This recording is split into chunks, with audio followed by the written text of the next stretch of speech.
Fellas, it never fails. Another Wednesday, another best wrestling show of the week. How y'all doing today? Oh, well, man, we're doing great. We're doing great. Try my best.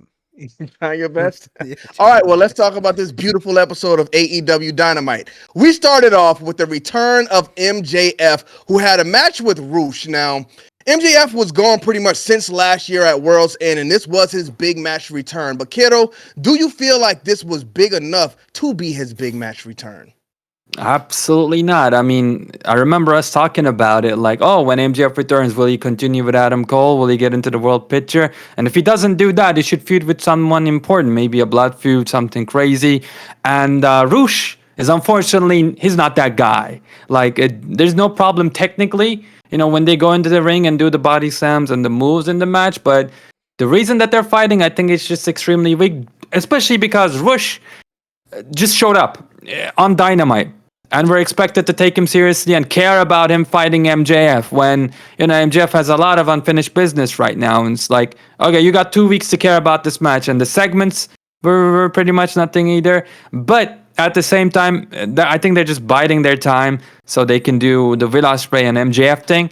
So I can't get mad at it. And like, unless they ruin MJF somehow, which I don't think will happen with like horrible booking.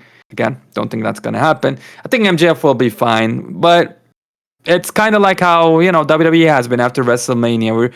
We're now picking it up, when Money in the Bank is coming up. So same thing goes for MJF, I believe. Like once we get that Will Ospreay feud up and going after the Forbidden Door, then we're going to go ahead and, want to see everything that this man does. So, but yeah, this is not it, man. This is not it.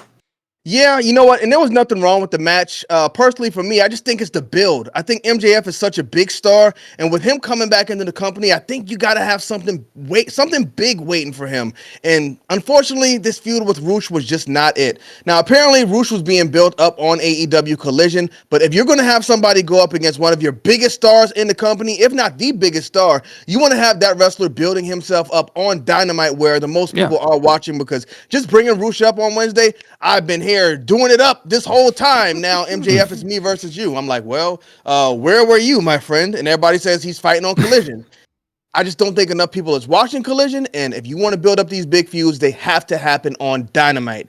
Now, this again, bad start for MJF, but it looks like it's only going to get worse from here. But before we get into that, Brian, what did you think about the match tonight? Listen, bro, I think the match was good. But there just wasn't enough there, bro. I don't want to see MJF versus a jobber, bro. I don't see this guy in he's not booked. He's not booked like a main eventer. He doesn't even need to be booked that high, but just put him on Dynamite aside from this MJF feud. Like, I don't watch Collision. I watch it when I can. And I'll be honest, bro, I haven't seen Roosh on Collision every time I watch it. I'm just being honest. So the guy comes on Dynamite talking about, hey, I've been doing it up these last 4 months while you've been out. Brother, what have you been doing up? Yeah. Your couch? Like, brother, I'm sorry, man, but hey, if I'm talking from a standpoint where I don't sound educated on the product, I could go on ahead and correct me down below, but Roosh don't do it for me. And AEW has a bunch of talent backstage that they're not using that they could have used for this MJF feud to try and elevate them instead of this whole Roosh situation. I'm just not a fan of the feud.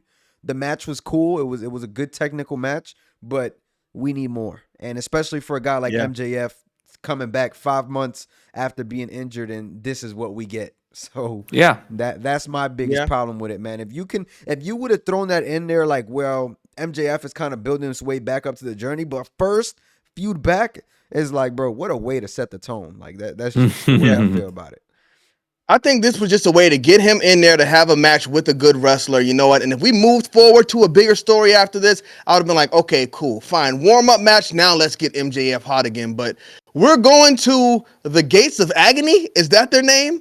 Who's this guy in the mask, for one? The Gates of Irrelevancy. We got Brian Cage and this other dude who is like, I guess, the fake Roman Reigns cousin. I don't know what's going on, but I mean, this is not what you want to be doing with MJF. You got him feuding with undercard guys, just, back to back when he's just coming back. I don't know, kiddo. What's your thoughts on the Gates of Agony and Brian Cage? Man, I mean, I think it's self-explanatory. I said that they're the gates of irrelevancy.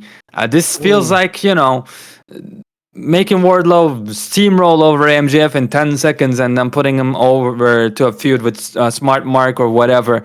That killed Wardlow completely. That killed his push. And Killed him.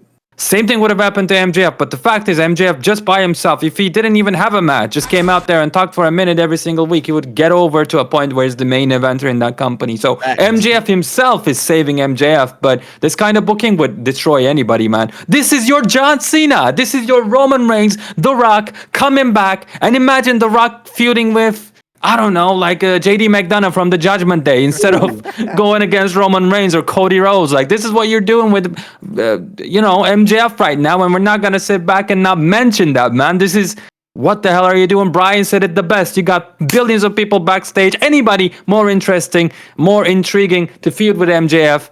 Even if you got nobody, I don't know, give us an interesting reason. This is not the move. They got to figure it out with MJF. Yeah, I said it in the video before. They knew MJF was coming back, so they should have had somebody. Like, they should have been feeding jobbers to somebody to build them up, to get them to that point to have MJF to come in and take them down. But they just didn't do it. But Brian, you mentioned earlier, MJF versus Will Ospreay. We kind of got a little tease or a pointer for that tonight. Do you think that's where they're going? Because I don't think Swerve's going to beat. I don't think Will Ospreay is going to beat Swerve. We'll get there. But do you think that's a good spot for MJF? I'd love to see it, man. I ain't gonna lie to you, man. I don't know how good of a spot it can be. I don't know who you booked to win this match. If I had to pick somebody, it'd be MJF 100%, simply because he's coming off injury and everything. But I don't know, man. I would like to see this match. This is one of those matches where it's like the same way I feel about Ospreay and Swerve. I want to see that match, and I want to see this match too.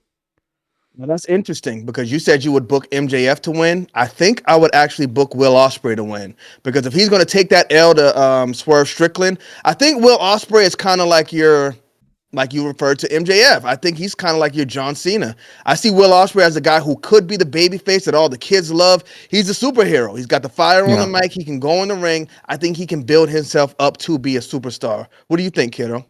I think so too. I think, as a matter of fact, he could be the John Cena, and MJF could be the Randy Orton. Not in the sense how big their stars are, because I think MJF has a lot more potential than Ospreay does. I think just because of the age and like the way he's so much better on the microphone than pretty much everybody else when it comes to his peers.